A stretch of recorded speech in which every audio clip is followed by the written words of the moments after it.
In the early days of the church, when believers were of one heart and one soul, a man named Ananias came forward with what seemed to be an act of generosity. He and his wife Sapphira had sold a possession, just as many others were doing, and he brought a portion of the money and laid it at the apostles' feet. Yet beneath the appearance of sacrifice was a quiet agreement between husband and wife to keep back part of the price while pretending they had given it all.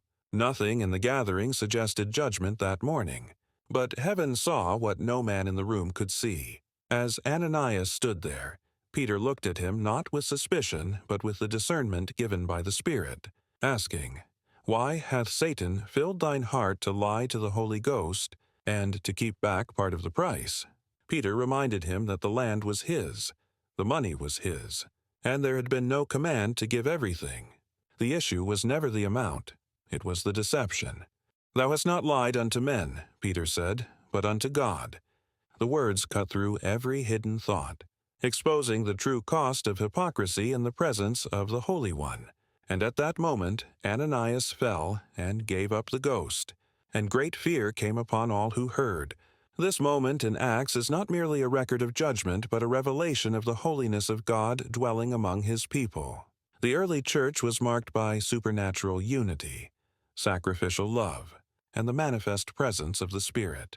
To pretend devotion while secretly holding back was to fracture that unity and treat God as though He could be fooled. The severity of the outcome shows that the Spirit who empowered miracles is the same Spirit who searches the heart. It warns us that the greatest danger is not in giving little but in pretending to give all while keeping sin hidden. God desires truth in the inward parts, and the church still stands on that foundation.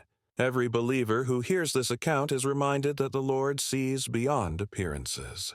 Yet He also invites us into a life of sincerity where nothing must be staged or concealed. The fear that fell on the early church was not terror, but reverence, a recognition that God walks among His people and honesty before Him is life itself.